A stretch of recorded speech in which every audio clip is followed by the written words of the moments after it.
Pablo Escobar'ın kayıp parası nerede? Gerçekten de milyarlarca doları yer altına gömdü mü? Küresel bankacılık sisteminden tamamen koptuğunuzda 30 milyar doları lojistik olarak nasıl yönetirsiniz? Peki farelerin kelimenin tam anlamıyla milyonlarcasını yiyeceği kadar çok fiziksel nakdiniz olduğunda enflasyona ne olur? Bugün nihai makroekonomik kabusa bakıyoruz. 30 milyar dolarlık bir nakit krizinin gizli lojistiği. Hepimiz sınırsız paramız olmasını hayal ederiz. Doğal olarak milyarlarca dolara sahip olmanın her sorunu çözeceğini varsayarız.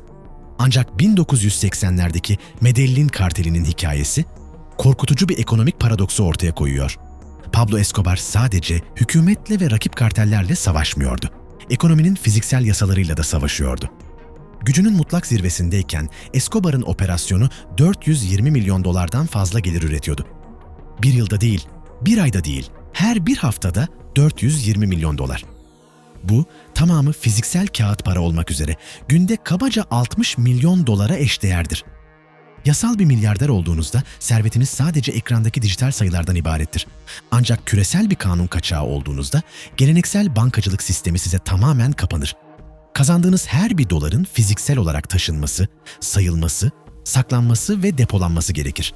Ve işte tam da burası servet lojistiğinin mutlak, yönetilemez bir kabusa dönüştüğü yerdir. Gelin matematiğini yapalım. Gıcır gıcır 100 dolarlık banknotlardan oluşan 1 milyon dolar tam olarak 22 pound ağırlığındadır. Bu da Escobar'ın haftalık nakit gelirinin neredeyse 10 bin pound ağırlığında olduğu anlamına geliyor. Her bir haftada.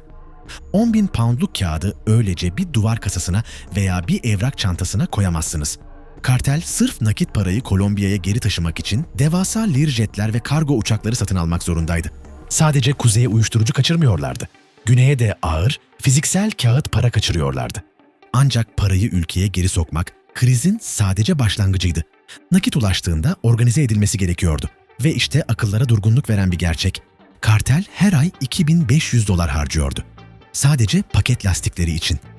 Sadece nakit destelerini saklanacakları yerlere tıkıştırılmadan önce bir arada tutmak için. Lüks malikanelerinde ve sıkı korunan güvenli evlerinde yerleri hızla tükendi.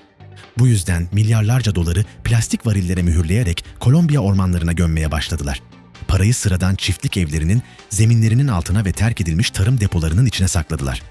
Ancak fiziksel kağıdı tropikal, nemli ortamlarda depolamak doğal bir ekonomik felaketi tetikler. Kağıt para inanılmaz derecede kırılgandır. Suya, siyah küfe ve en önemlisi farelere karşı savunmasızdır. Escobar'ın baş muhasebecisi, yani kendi erkek kardeşi, daha sonra otobiyografisinde şaşırtıcı bir detayı ortaya çıkardı. Her yıl kartel toplam fiziksel servetinin %10'luk devasa bir kısmını zarara yazmak zorundaydı. Yılda 2 milyar dolardan fazla para öylece yok olup gidiyordu. Neden mi? Çünkü fareler kelimenin tam anlamıyla paranın içine yuva yapıyor ve 100 dolarlık banknotları yiyordu. Yeraltı suyu varillere sızıyor, kağıdı çürüterek tamamen işe yaramaz, pis kokulu bir bulamaca dönüştürüyordu. Bir düşünün, kemirgenler ve nem yüzünden yılda 2 milyar dolar kaybetmek. Bu doğal bir enflasyon oranıydı. Ve en inanılmaz kısmı Escobar'ın umurunda bile değildi. Nakit para o kadar hızlı akıyordu ki endişelenmeye gerek yoktu. Bu durum suç yeraltı dünyasında ekonomistlerin nakit paradoksu dediği şeyi ortaya çıkarıyor. Eğer 1 milyar dolarınız varsa ancak bunu yasal olarak harcayamaz, yatırım yapamaz veya bir bankaya yatıramazsanız bu gerçekten bir servet midir? Yoksa sadece yer kaplayan, son derece tehlikeli, hızla çürüyen bir kağıt yığını mı? Para ancak bir ekonomi içinde dolaştığında değer taşır. Statik nakit devasa bir yüktür. Escobar çaresizce bu parayı aklamaya çalıştı. Bütün bir spor araba filosu, devasa araziler ve özel bir hayvanat bahçesi satın aldı. Medellin'deki yoksullar için bütün mahalleler inşa etti ve nakit parayı doğrudan vatandaşlara dağıttı. Ancak bu, yerel Kolombiya makroekonomisini ciddi şekilde etkileyen devasa ve gizli bir para arzı yarattı. Kayıt dışı bu kadar çok fiziksel nakdin aniden piyasaya girmesi aşırı boyutlarda yerel enflasyona neden oldu. Emlak, inşaat ve temel tüketim mallarının fiyatları hızla fırladı çünkü çok az sayıda varlığı kovalayan çok fazla kağıt para vardı. Kartel çaresizce işe yaramaz, çürüyen kağıdı somut, fiziksel varlıklara dönüştürmeye çalışıyordu. Ancak nakit hacmi herhangi bir yerel ekonominin sessizce absorbe edemeyeceği kadar büyüktü. Hükümet sadece uyuşturucuyu takip etmedi, paranın devasa lojistik izini de takip etti. Kolluk kuvvetleri finansal ağları, depoları ve gömü alanlarını agresif bir şekilde avlamaya başladı. Yetkililer yaklaştıkça Escobar kaçmaya başladı. İnsanlık tarihinin en zengin kaçağı oldu. Ve bu tüm finans tarihinin en ironik ve şiirsel anlarından birine yol açtı. Yüksek dağlarda soğuk, ısıtmasız bir çiftlik evinde saklanırken kızı şiddetli hipotermi geçirdi. Onu sıcak tutmak için 30 milyar dolar değerindeki adam fiziksel olarak yapabileceği tek şeyi yaptı. Bir para çantasını açtı ve şöminenin içinde 100 dolarlık banknotlar halinde 2 milyon dolar yaktı. Akıl almaz servetini sadece yakacak odun olarak kullandı. Bu itibari paranın nihai yıkımıydı. O tek bir anda paranın gerçek, kırılgan doğası ortaya çıktı. O toplumsal bir illüzyondur. Bankacılık sistemi olmadan, güven olmadan ve onu bir piyasada özgürce takas etme yeteneği olmadan 100 dolarlık bir banknot tamamen değersizdir. Sadece fareleri beslemeye veya ateşi harlamaya yarar. Escobar'ın çöküşü sadece suçun başarısızlığı değildi.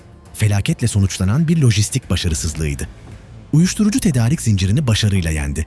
Ancak nakit tedarik zinciri tarafından tamamen ezildi. Bugün modern karteller bu pahalı dersi aldılar. Artık tamamen fiziksel nakit depolamasına güvenmiyorlar.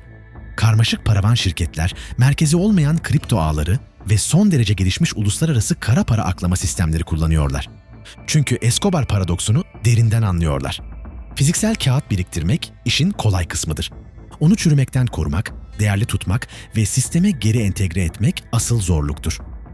Bu bize gerçek servetin elinizde tuttuğunuz kağıdın fiziksel ağırlığıyla tanımlanmadığını hatırlatıyor. Servet tamamen güven ve bağlı olduğunuz ağlar tarafından tanımlanır. Ağdan koptuğunuzda hayatta kalmak için kağıt yakan, dondurucu bir odada oturan sıradan bir adama dönüşürsünüz.